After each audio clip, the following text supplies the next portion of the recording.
Yeah. Zensoul, Yo, like he just came back from playing basketball and shit. So showing knees and shit. yo, all For is sure. literally life, bro. All day, all is life. Absolutely. Hey, thank y'all Feeling so much for taking the time for talking with us. We appreciate it, man. respect. Peace. Zenzo. Thank Yo, you for having us. guess what, man? These guys are from Pomona. Pomona. Go figure. Yo, we have some heavy like P-Town representation up in these this season. Matt Berger brought the whole Pomona to the studio, yo. I'm so glad he did, though, bro. Like, Hell yeah. everybody that we talked to in the last couple of days have been Pomona. Hell So, yeah. respect. That's so dope. It's true. Hey, it's true. Yo, for everyone watching, we're talking with Zensoul. We're gonna be talking about Zensoul Dope. Yo, introduce you guys. Let us know who you are. Let us know who Zensoul, what y'all about. Man, do you like to? Yeah, so I'm Jay Solstice. This is my brother Zen Stokely. Together, we're a hip hop dynamic duo called Zensoul, hailing from Pomona, California. And yeah, we make hip hop music, you know, but not only that, but we also do our best to represent the culture in the right way. And yeah. And they do. How did y'all meet? We actually, it's crazy. We actually met at a cypher. It was like up at a rooftop, or not a rooftop, but a parking garage structure. Yeah, up in Claremont. And, you know, 40s being passed around, Special Herbs playing, RIP MF Doom. And yeah, man, we're flowing and shit. And shortly after that, we linked up again and we kicked it at a park and spent like half the day at the park, like legitimately freestyling through beat tapes. And from that point, that kind of started like our music relationship.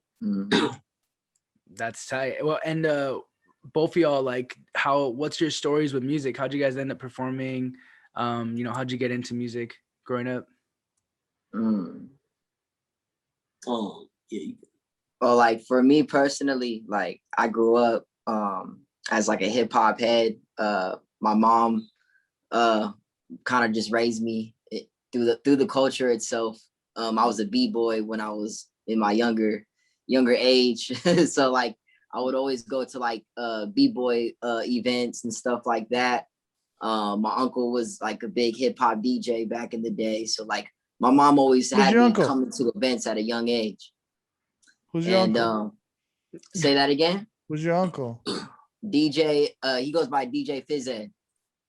Fizzed, yeah, man. He's still. I had a feeling you might. Yeah, Fizzed, yeah, yo, dude, Fizzed, come on, bro. Like he used to run Pomona. I had a feeling you knew who he was. He used to run Pomona, and then you know, like the foundation days, like and all those. Yup. Yeah. Yes, sir. So yeah, like that's my roots. You know what I mean? So, I later got into MCing. Like early in high school, I just started writing down poetry, you know, and then it later turned into just me performing at open mics and stuff. And then when I met my brother right here, Zen, like I just became more serious with it, and you know, we started performing from there. Yeah. And then with myself personally, my exposure to music came mostly via my mom. She played a lot of soul music and funk and stuff like that growing up, jazz records, more so than hip hop. So like as far as like my introduction to hip hop, it was mostly like West Coast gangster rap, you feel me? And things of that nature early on. But also like there was like little nuances to East Coast hip hop in my influence as well, because I would be in the den with my god brother, and he would be like producing off Reason and shit. So like early 2000s and stuff like, and he would be bumping Little Brother, Slum Village, you know what I'm saying? Things of that nature. So I had an early exposure to it, but I didn't know what it was. So I rediscovered it later on in high school. And it was like, this instrumental by Gangstar called Full Clip, and this beat by DJ Premier. And like once I heard that beat, I kept asking around. I was like, yo, like what's that beat? And the universe eventually, you know, provided me the answer. And from that day forward, I was just like, yeah, I'm gonna be an MC. But I was always into music at an early age, poetry for sure. Like I've been writing poetry for as long as I can remember, like in short stories and things of that nature. So yeah, you know. That's awesome, man. And then the universe brought y'all together. It just all works that way, right? True Yes, indeed. sir. True indeed. Yeah. That's Yo, amazing. I'm curious for you know, I was, you know, your age 20 years ago, right? And I'm curious, you know, what is not hip hop to you? I mean, because you know, or like, because I want to know, like, if it's the same, or like, you know, you guys now in 2020, this is like a fad, like maybe like how, you know, punk music became relevant over again, you know. But like, just let me know, like, what do you feel isn't hip hop, or like what's hot right now that you go and look at it and be like, that's not hip hop, you know? Give me an example. I'm just curious. Well, Do you understand my question? Is that a weird question or what? No, we understand. all right. Well, I'll put it to you like this. I wouldn't go as far as to say what isn't hip hop, because one, I don't feel like you know, as an individual, I have like the authority to tell anybody what is or what isn't something, in a sense, right? But at the same point in time, what I will say is, I'll quote KRS-One. Competitive style. I mean, obviously you were not being like a dick about it, but in the competitive style, you know what I mean, right? Yeah, no, I feel you. But I will say, like, I'll quote KRS-One. He said, "Rappers spit rhymes that are mostly illegal.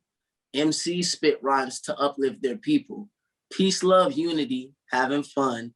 These are the lyrics of KRS-One." So to simplify it, that's kind of my view on it. You know, I feel like what hip hop, if there is to be like a standard in a sense, or a way to do hip hop, it should be conducive to one's community, to one's environment, to oneself. You know what I'm saying? Something that's like, that is in a sense like a catalyst for growth on all respective fronts and ends. That's what I think good hip hop is. But you know, there's a lot of booty. Do you hear this guy? Dude, you see that?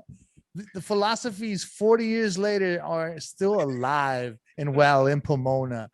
Thank you, this Allah, Ja, everybody for this one. That was the official that was the official goodness test, apparently. Wow, man. Can you believe that? Like, he said wisdom, knowledge, and what did you say? Peace, love, unity, and having fun. You know, peace, love, unity, and having fun. Woo, yo, man! I still got my Temple of Hip Hop workbook. Whoa! I used to read the Temple of Hip Hop with KRS-One. Wow. Yeah, that's beef, man. So, yo, man, one time KRS-One called me, right, and it's like, yo, it's the phone, it's Chris, and I was like, all right, hello. And I was, yo, what's up, Omar? This is KRS-One. I was like, yeah, whatever. Like, this is fucking with me. You know what I mean, like, stupid. And then, like, no, yeah. He like personally invited me to be part of the Temple of Hip Hop. Like he would call people that he wanted to invite personally, and that was crazy. I was like surreal, like literally talking to KRS-One. This guy, just for context, Omar used to do some of like the heavy hitting hip hop promotion back in the day. Didn't you bring out, who was it, Madlib or MF Doom for like? Well, I was the first one to bring MF Doom to LA, Jedi Mind Tricks, yeah, Virtuoso, like the Demigods, you know, like all the you know, the college hip hop of that era, you know what I mean? You know, before Immortal Techniques, like, you know, like Lupac, you know, we did a show with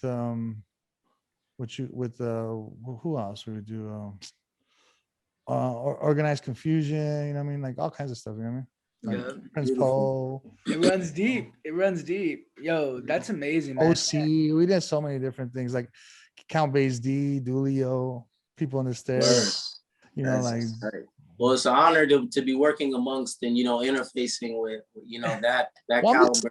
I'm just happy that it's still alive, yo. Like dude, you don't understand how excited this to me is to have that spirit still alive, because to me, like, hip hop is not like a type of music to me. It's like what you said. It's taking care of your other serving. You know what I mean? And kind of being open minded to learn and educate yourself and keep growing and the people around you. You know what I mean? Yeah. You know what I mean? Mhm. You know what I mean? Like you don't have to be a rapper to be hip hop. You know what I mean? Not at all. Yeah. You not know at what I all. mean? You don't have to, and that's why there's so many elements and how people use the elements that they learn growing up. It's kind of like being a Boy Scout, you know what I mean? Like you learn how to like, you know, start a fire, you know what I mean? You know how to tie a knot, you know what I mean? Hip hop is like you know, you learn how to use your words to express yourself, and you can use that in life if you're like a marketing agent or something like that, or whatever, you know what I mean? Like there's so many different things. Like a speaker, you can use all the elements of hip hop to help you in life, and I believe that. And you can use it in business every day. Yeah, capital H hip hop, y'all. It's a But people lifestyle, use it because the new generation is confused about what hip hop really is. They think it's just a type of music. You know what I mean? right? It's a way of life. Word. You know True. what I mean? Lifestyle. It's a lifestyle. Yeah, I mean it's a way of life. You know. Yo, let us know what else you got coming down the pipeline. What are some things that we can look forward to? What's going on with Zensoul in the future? Yeah, so we actually just dropped a new project a couple months ago called Blending In. It's available on all streaming platforms. Just look up Zensoul. It's produced by a brother of ours named Jay Wisdom from the East Coast. Shouts out Jay Wisdom. Yeah, shout out to Jay Wisdom. So it's like East Coast meets West Coast type of thing. And yeah, that's like the latest thing that we dropped. You know, we hope to shoot some visuals for it in the near future as well. And yeah, we got a couple projects in the works, in the works, man. Yeah, Got some dope stuff on the way. So we're just looking forward to it. Yeah, these guys came to the studio. So these guys are one of the winners for like the InQB. Well, I don't say winner, but selected. I mean, to be part of the InQB program here at Water the Plants, and they came in, you know, for the first day, and then they dropped a nice little heater for the first one. And we're talking about layups. So, you know, today we were just doing layups, like little by little. We were like gonna, you know how we usually kind of like try to go hard. I mean, we were like, yo, let's take it easy. And they came in, professional kids. I'm gonna say kids, young men, came in, did their thizzle, washed, you know, they brushed their hands, you know what I mean? They ate a little something, went home.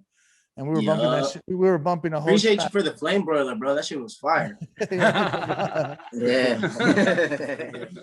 Yo, man, I was bumping a whole track on the way home, just about 4 hours. You know what I mean? That's so productive, so talented, so inspiring. I love where we're going with this stuff. I mean, I can't wait to keep meeting with y'all. I know that we're gonna have sessions on a weekly. So this is just the beginning. Yeah, I mean, I want to make a classic record with you guys. Yeah.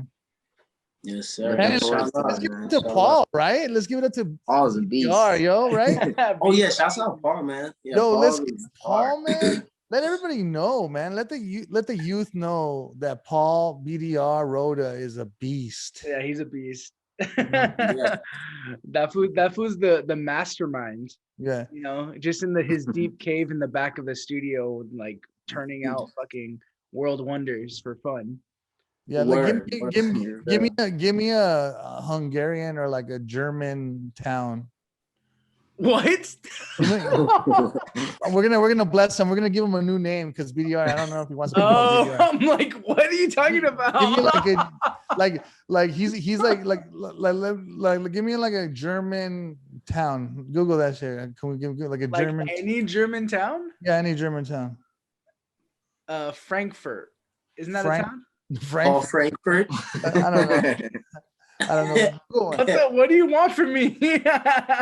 He's equivalent of Swiss beats, but we'll do like something like Hungarian or something. I'm like, where are you going with this? He's like, yeah, these are like Denmark beats. You know what I mean? I mean, we have Berlin. We could do Munich, Rothenburg. Nuremberg. Rothenburg beats, you know what I mean? Some shit like that. all right. We're gonna go back to the drawing board on that one. He needs a new name though. But yo, man, he How about Heidelberg? Heidelberg beats. There you go. No, just Heidelberg, bro. The Heidelberg. Ooh, yeah, that's he looks like that. Like he comes in with his like fedora, secret unit. come and do everything. In the G unit, secret unit. Oh my goodness.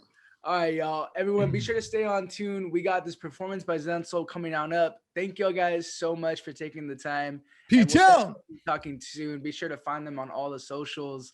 Follow them because there's a lot more to come out from Zensoul. Thank you guys again, man. We appreciate it. Yes, sir. Appreciate y'all for having us. Thank you. Yes, peace. Peace, bro. I'll see you guys soon. Check out this performance though. Now.